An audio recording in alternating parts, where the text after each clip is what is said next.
back here in Oklahoma City. Hats off to the Budweiser crew. It looks like they will have that wing back on the boat in time for the final heat, and it is so badly needed for driver Jim Crossfeld to maneuver that huge boat. Over at the 7-Eleven crew, again, more steel plating to reinforce that right sponson. That's Jerry Verhill on the right, the team manager.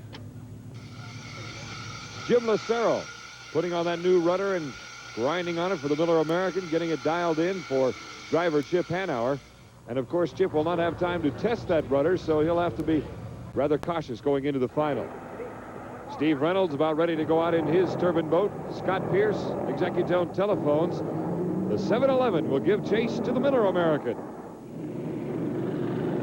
Once again, looking at the points. The 7-Eleven with a perfect day. The Bud with a first and a second. Likewise, Miller American, a second and a third for Executone telephones. The Cellular One and the Coors Silver Bullet.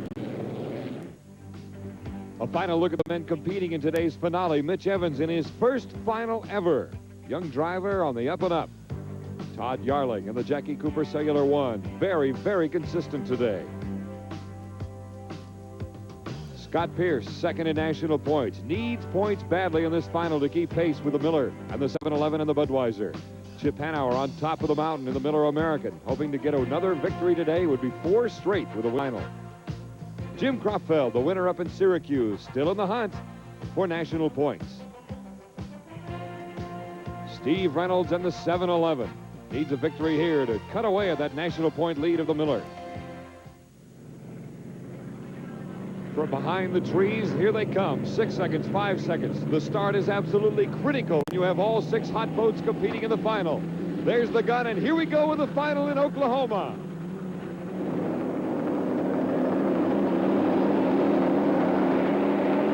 The Miller American first into the turn, Chip Hanauer. On the inside, however, is the Budweiser, as you see the Miller here with a slight lead. Chip Hanauer going around the first turn. There's the Budweiser on the right of your screen. Look at the acceleration on the part of the Miller American. What happened to the 7-Eleven? A bad start for Steve Reynolds. I'm sure he would like to have it over again. The Budweiser in second place. Miller American first.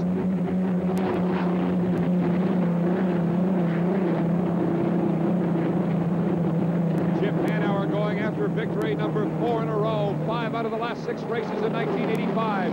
Coming around the outside now, Steve Reynolds moving into second place in the 7-Eleven, passing the Bud. Todd Yarling in the Jackie Cooper. Speed for the Miller American, lap number 1, 134.9 miles per hour. The Bud on the right. And there's the Miller American with that Lycoming turbine engine. Some incredibly fast speeds as this lake is settling down in the late afternoon here in Oklahoma City.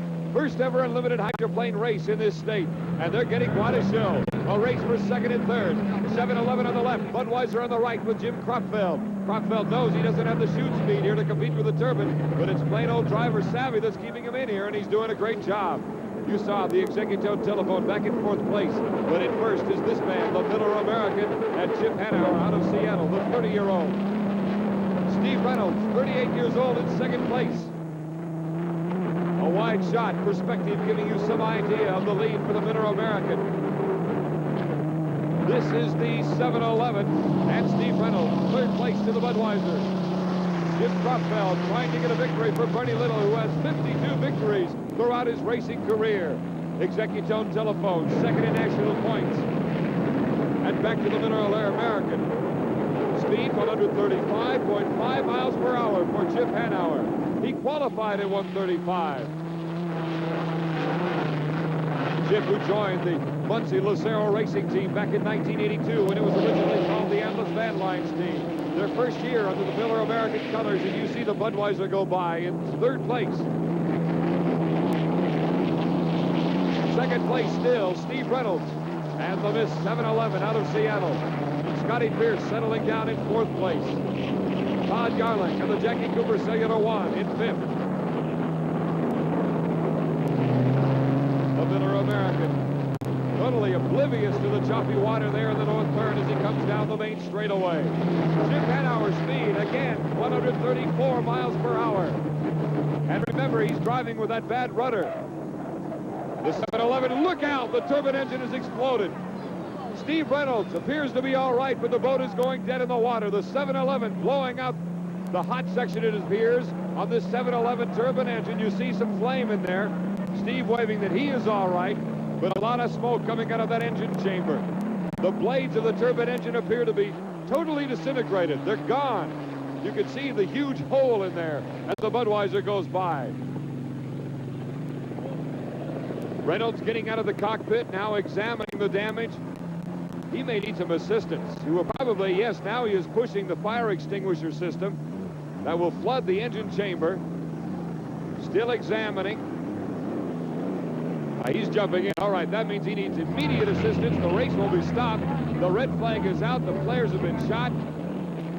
And now the rescue boats will do their job.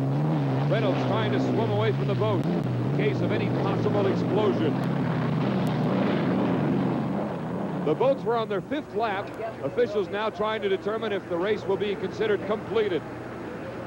And we'll have to get a ruling. The boats returning to the pits, and we do now have word that the Miller American has been awarded the victory. Let's talk to Commissioner Don Jones. How did the official ruling come about, Don?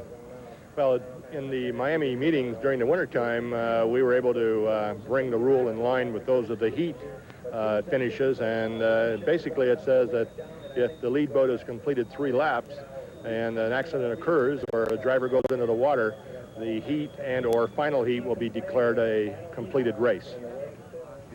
As the 711 is towed back in, you can see a closer look at the damage to this turbine engine.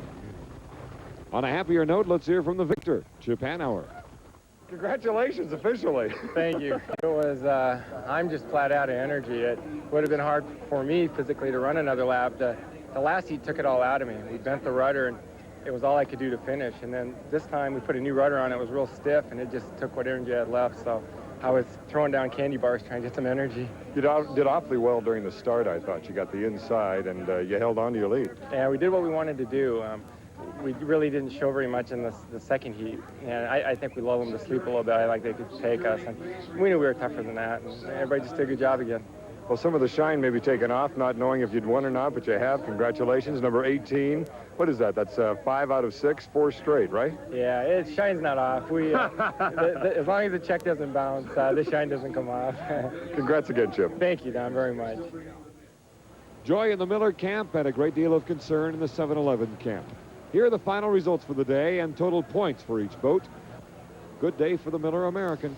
We'll be back in a moment.